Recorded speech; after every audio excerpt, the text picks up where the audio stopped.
Prljavko i prljavica. Ovo nije priča, ovo je istina. Poznajem dječaka i djevojčicu koji se zovu Janko i Anka, kao u bajci. Kod kuće su ih zvali Prljavko i Prljavica. Dječak je bio Prljavko, a djevojčica je bila Prljavica. Zašto? Pa nisu se češljali, bili su čupavi kao tin potepin. Uvečer bi razbacali odjeću, čarape i cipele, kao da ih je bura raznijela.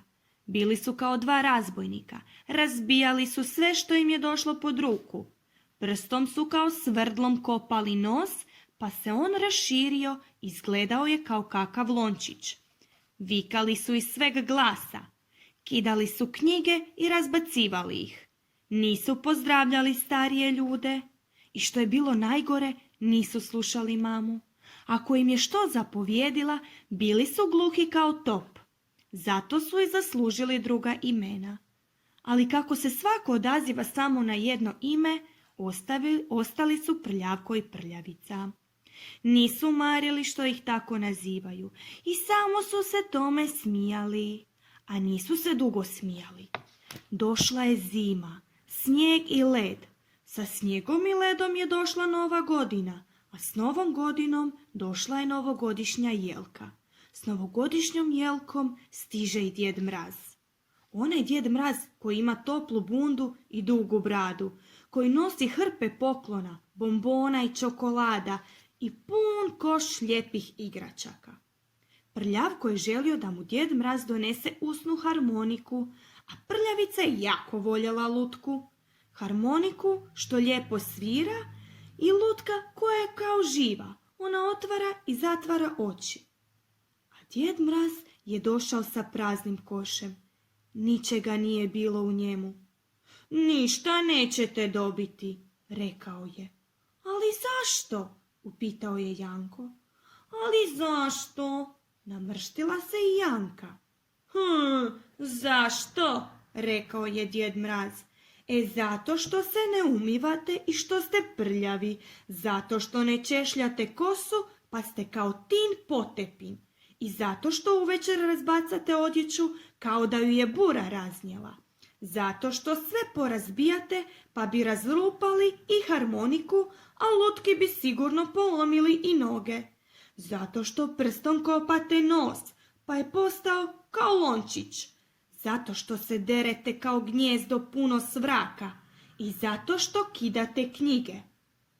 Zato što ne pozdravljate starije, još i zato što ne slušate mamu, pa je ona tužna zbog toga i žalosna. I to je najgore. Tako reče Djed Mraz i ode.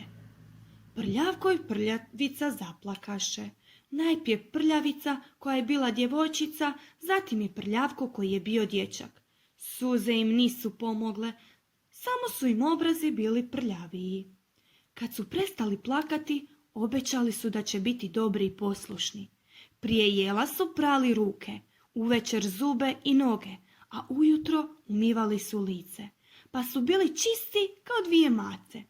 Počešljali su kosu, tako su sijali se kao ogledalo, pa se sunce ogledalo u njemu i nasmijalo se. Kad su išli spavati, odjeću bi složili na stolicu, a cipele su metnuli pod stolac. Papuče su stavili kraj kreveta. Ništa više nisu razbili, niti su više kopali nos, koji je već postao kao lončić. Nisu više vikali. Knjige više nisu kidali, ni od njih nisu pravili magareće uši. Starije ljude su ljubazno pozdravljali. I mamicu bi poslušali od prve, i mama je zbog toga bila sretna. Tata i mama i cijeli svijet su se čudili. Pa što je to? Pa to više nisu Prljavko i Prljavica. To su sada bili Janko i Anka. Janko i Anka nisu dobri samo zato što im je Djed Mraz donio poklone. Oni su odlučili da obraduju svoju mamu i svoga tatu. Nikada više neće biti Prljavko i Prljavica. A tako i treba.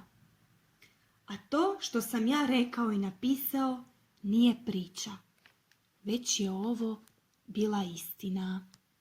Čiča miča, gotova je priča. Tko se priče sjeća, pratit će ga sreća.